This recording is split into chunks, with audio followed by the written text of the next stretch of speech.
સર્વે વૈષ્ણવને જય શ્રી રાધે।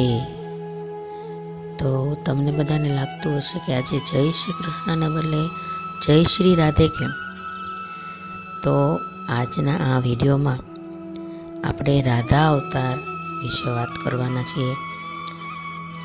શ્રી રાધા અવતાર વિશે આપણને ખૂબ ઓછી જાણકારી છે। શ્રી રાધાજી વિશે આપણને બહુ ઓછું જાણવા મળ્યું છે।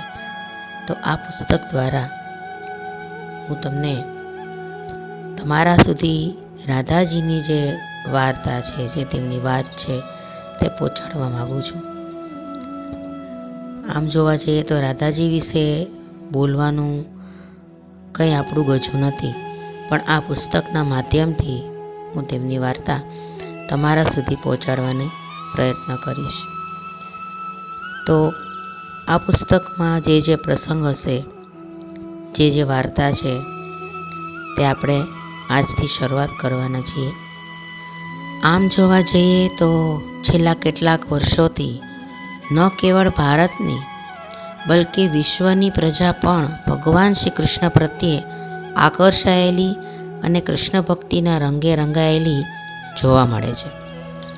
આ પૃથ્વી પર જે કોઈ સ્થળે ભગવાન શ્યામ સુંદર, ગિરધર ગોપાલ, વ્રજેન્દ્ર નંદન, યશોદાનંદન, નંદકિશોર, મુરલી મનોહર, દામોદર શ્રી કૃષ્ણનું નામ સ્મરણ થતું હોય અને ત્યાં અનાયાસે અને સાહજિક રીતે એમની પ્રાણ વલ્લભા, નિત્ય કિશોરી, વૃંદાવનેશ્વરી, વૃષભાણ દુલારી, કીર્તિદા કુમાર, વ્રજેશ્વરી, રાશેશ્વરી, શ્યામા, શ્રી રાધિકાનું પુણ્ય સ્મરણ થયા વિના રહી શકે જ નહીં। અને એટલે જ આપણા ઋષિમુનિઓ તથા સંત ભક્તોની દ્રઢ માન્યતા છે કે રાધા વિનાના કૃષ્ણની કથાનો વિચાર કરવો પણ મુશ્કેલ લાગે છે। ભગવાન વિષ્ણુના એક અવતાર તરીકે ભારત ભૂમિમાં દ્વાપર યુગમાં અવતરેલી શ્રી કૃષ્ણ જેવી વિશ્વવંદ્ય વિભૂતિના નામ સાથે મહાશક્તિશાળી એમની કોઈ મહારાણીનું કે પટરાણી શ્રી રૂકમણીનું નામ પૂજા ભક્તિ અર્થે ન જોડાયું અને એમના આહલાદિની શક્તિ સ્વરૂપા શ્રી રાધાજીનું પવિત્ર નામ જોડાયું। એટલા પરથી જ એવું સમજી લેવું ઘટે કે શ્રી રાધા કોઈ સાધારણ નારી કે સામાન્ય વ્રજ ગોપાંગના નથી જ। એ તો એક એવી મહાન દૈવી શક્તિ છે કે જેને ભગવાન શ્રી કૃષ્ણ સ્વયં પોતાની અંગભૂતા આરાધ્યા દેવી કહીને પોતાના કૃષ્ણ અવતારના સાફલ્યની ધોતક ગણે છે। એ સાથે આપણે એ પણ સ્વીકારવા જેવું છે કે દ્વાપર યુગે આ ભૂમિ પર કોરો કૃષ્ણ અવતાર જ નથી થયો, પણ ભક્તિભીનો રાધા અવતાર પણ થયો છે। એટલું જ નહીં, જો પરમેશ્વરી શ્રી રાધાજીએ વ્રજભૂમિમાં અવતાર ન લીધો હોત તો આપણને માખણચોર, રાસ બિહારી, બંસીધર, નંદનંદન, ગોપીજન વલ્લભ, રાધા રમણ રૂપે શ્રી બાળકૃષ્ણ કનૈયાની બાળલીલાઓની ઝાંખી કદાપી ન થઈ હોત। શ્રી કૃષ્ણ સાથે રાધાનો સંબંધ એવો અવિયોજ્ય બની રહ્યો છે કે રાધા કૃષ્ણની યુગલ મૂર્તિએ બીજા બધા સંબંધોને ગૌણ કરી નાખ્યા છે। પ્રેમ લક્ષણા ભક્તિનું તો એ મુખ્ય અધિષ્ઠાન છે જ। એણે રૂઢિની પાળો તોડીને બે હૃદયોના ઐક્યની ચરમસીમાની ઝાંખી કરાવી છે। રાધા વ્રજભૂમિનું બાળ છે અને કાનોડાના વિરહમાં એ વલોપાત કરે છે। એ વ્રજને પીછાને છે કે બાળ કનૈયાને પીછાને છે અને એ જ એને મન સર્વસ્વ છે। રાધા અવતારનું રહસ્ય નિરતિશય, નિર્વયા અને આત્મોપમ્ય છે। વ્રજની રાધાને સ્વર્ગની કે ગોલોકની કંઈ પડી નથી, એને તો બાળ કનૈયાની જ રટણા છે। દયારામની પંક્તિઓ ત્યારે સ્મરણે ચડે છે કે વ્રજ વાલુ રે વૈકુંઠમાં નથી જાવું, ત્યાં મુજ નંદકુમાર ક્યાંથી લાવું। તો હવે આપણે અહીંથી રાધા અવતારની કથાનો પ્રારંભ કરીશું। પણ રાધાની સાથે જેમ આપણે જોયું આગળ કે કૃષ્ણ હંમેશા જોડાયેલા છે, તો સૌથી પહેલાં આપણે તે કૃષ્ણની વાર્તાને સાથે વણવી જરૂરી છે। તો સૌથી પહેલાં આપણે કૃષ્ણના એ વાર્તામાં ડોક્યું કરીશું। તો દ્વારકાધીશ ભગવાન શ્રી કૃષ્ણનું અવતાર કાર્ય પૂરું થવા આડે માંડ થોડો સમય બાકી રહ્યો હતો. માનવ દેહધારી પૂર્ણ પુરુષોત્તમ પ્રભુ લગભગ 9 દાયકાની આયુષ્ય અવધિ પસાર કરી ચૂક્યા હતા. કિંતુ શ્યામ સુંદરના અત્યંત નિકટના સ્વજનોમાં અંદરખાને એવી આશંકા જન્મી ચૂકી હતી કે માનો ન માનો, યાદવેન્દ્ર શ્રી કૃષ્ણના મનમાં શાંતિ નથી, ચેન નથી, પ્રસન્નતા નથી.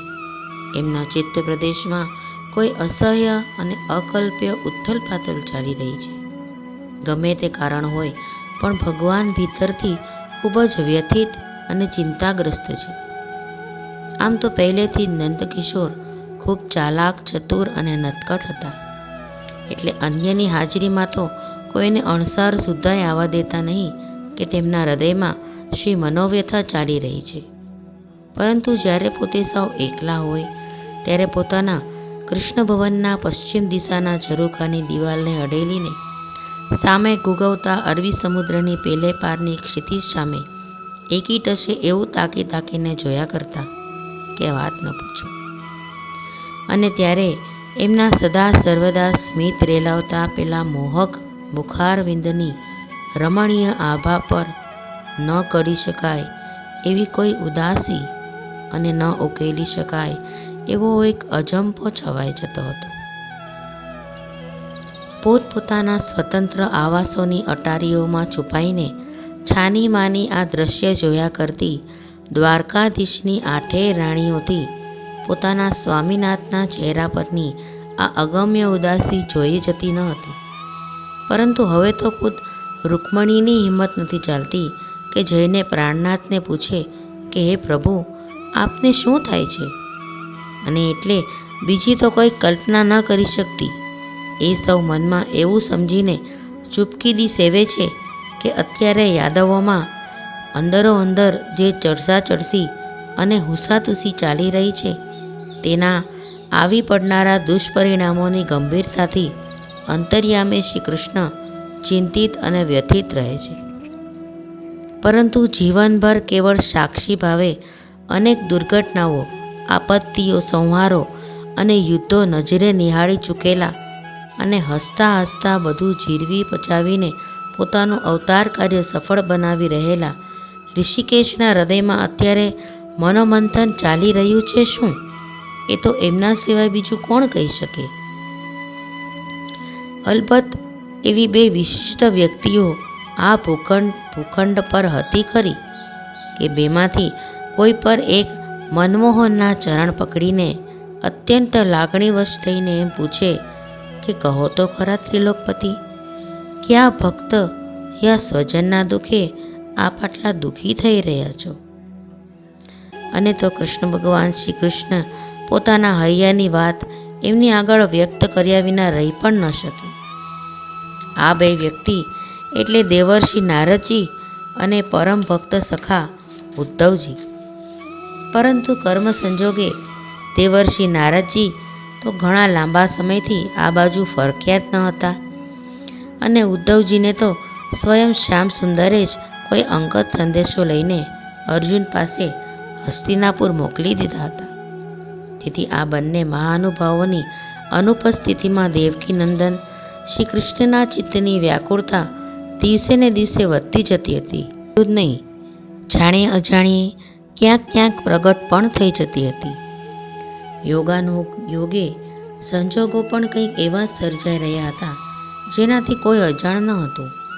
દ્વારકાધીશના રાજ દરબારમાં અને અંતઃપુરમાં સૌ કોઈ જાણતા હતા કે છેલ્લા 1.5-2 મહિનાથી મહારાજ શ્રી કૃષ્ણ અને જ્યેષ્ઠ બંધુ શ્રી બલરામ બેમાંથી કોઈ પણ પગ વાળીને બેસવા પામ્યા ન હતા. એક બાજુ દૂર દૂર સુધી વિસ્તરેલી યાદવ સામ્રાજ્યની સીમાઓ પર નાના મોટા ચમકલા થઈ જ જતા હતા, જેને ટાળવા અને નિવારવા સ્વયં શ્રી કૃષ્ણ દાઉ બલરામને સાથે રાખીને સતત દોડધામ કરી રહ્યા હતા.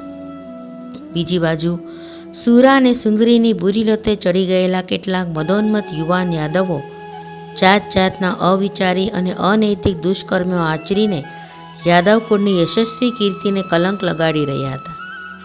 હજી આટલું પણ જાણે ઓછું હોય એમ કેટલાક ખૂબ સુખી સમૃદ્ધ વડીલ યાદવો સત્તાના કેફમાં અને પ્રાપ્ત થયેલી બેસુમાર સંપત્તિના નશામાં ભાન ભૂલીને માન્યામાં ન આવે એવું અમાનુષી વર્તન દાખવીને વંદનીય અને પૂજનીય વ્યક્તિઓને પણ અપમાનિત કરવા જેવા અધમ કૃત્યો કરી રહ્યા હતા. વપાવે પહેલેથી જ ઉગ્ર એવા દાવજીથી યાદવોનું આ નિરંકુશ વર્તન સહન થતું ન હતું અને તેથી તેમનો પુણ્ય પ્રકોપ ઘણીવાર 7મા આસમાને પહોંચી જતો હતો.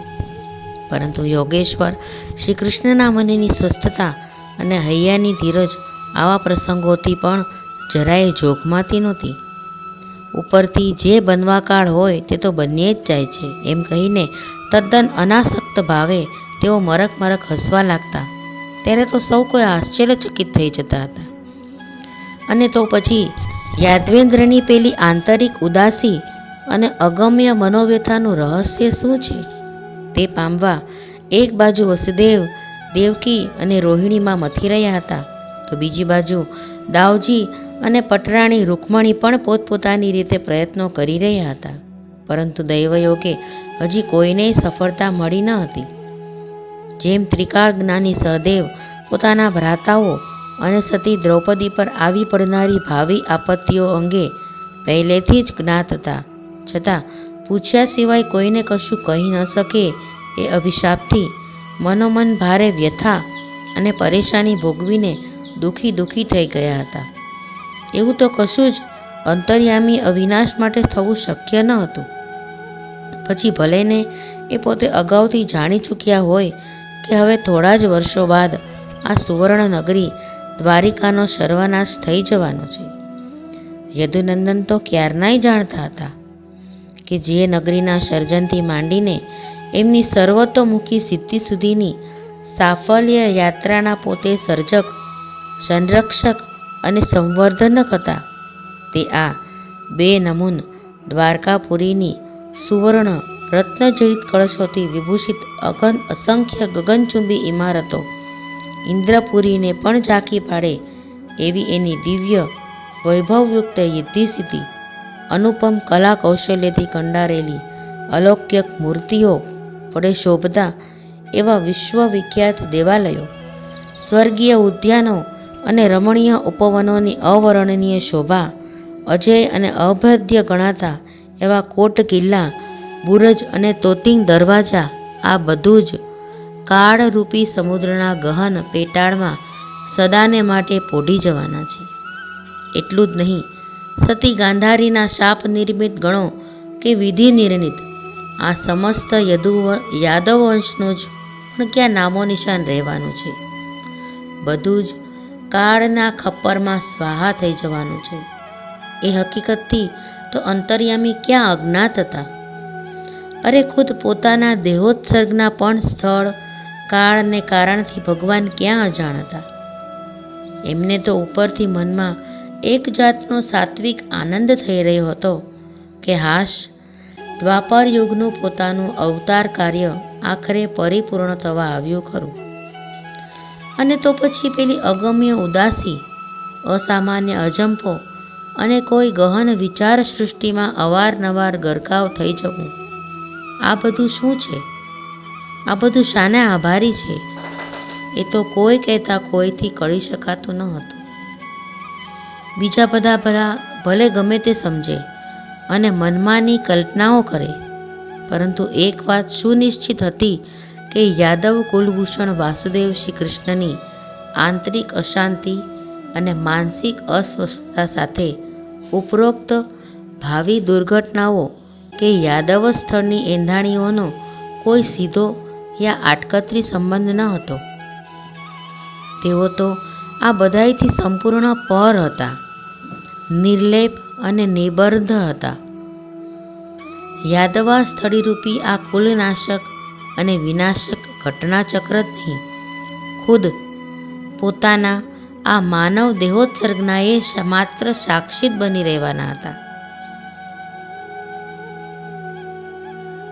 તો હવે અહીંયા આપણે આ વાર્તાને વિરામ આપી દઈશું. અહીંયા કાલે બીજા વિડીયોમાં આપણે રાધા અવતારના વાર્તાને આગળ વધારીશું. તો ત્યાં સુધી સર્વ વૈષ્ણવને જય શ્રી રાધે રાધે.